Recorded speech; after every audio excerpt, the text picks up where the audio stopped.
Assalamu alaikum warahmatullahi wabarakatuh. Ili tuone katika Qurani namna gani balagha yake na kauli iliyo sahihi ya haki kabisa, hakuna makosa ndani yake. Tazama matumizi ya kauli qaum katika Qurani. Kila unaposoma utaona kwamba inatajwa mfano kama Nabii Musa na kaumu yake. وإذ قال موسى لقومه يا قوم إنكم ظلمتم أنفسكم أو شيء nyingine unaikuta وإذ قال موسى لقومه يا قوم اذكروا نعمة الله عليكم أو إذ قال موسى لقومه لما تؤذونني وقد تعلمون أني رسول الله إليكم. Zote ukitizama aya zenye kwa Musa na wakutubia watu wake ya qaum ya qaum, na dalili ni kwamba qaum huwa inatokana na hutokezea kutokana na baba. Katika nasab ya baba ndiye akaitwa qaum, sio katika nasab ya mama. Hivi ndivyo inapokuja daima.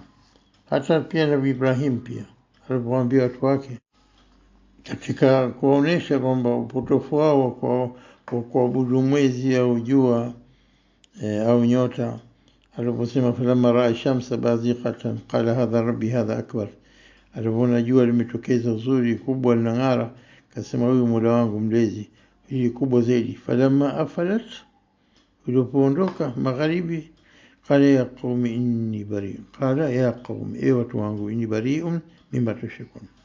Sasa basi tukitazama kuhusu Nabii Isa ibn Maryam. Isa kazaliwa kutokana na mama tu Bi Maryam al-Adhra alati ahsanat farjaha, na kwa hivyo ilipokuwa hana baba yake ndo ubini wake ibn Maryam. Hakuna sehemu yote katika Qurani iliyotaja kwamba Nabii Isa akiwahutubia kaumu yake. Utaikuta katika surati As-Saff, wa idh qala Isa ibn Maryam ya bani Israil. Aliposema Isa ibn Maryam, enyi bani Israil, hajasema ya qaumi, kinyume na aya kabla yake, wa idh qala Musa liqaumi ya qaumi lima tudhunani. Kwa hivyo Nabii Isa akiwaambia bani Israil, wa idh qala Isa ibn Maryam ya bani Israila inni rasulullah ilaykum.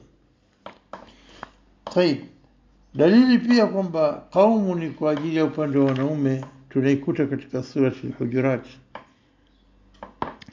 katika nasaha za Mwenyezi Mungu kuambia watu namna gani wasidharauliane. Allah subhanahu wa ta'ala alisema katika kufanyana maskhara, ya ayyuhalladhina amanu la yaskhar qaumun min qaumin, enyi mlioamini, kaumu hii, watu hawa wasiwafanyie kaumu hii kwa kuwadharau wakajiona bora, pengine wale wakawa ni bora kuliko hawa, asa yakunu khaira minhum.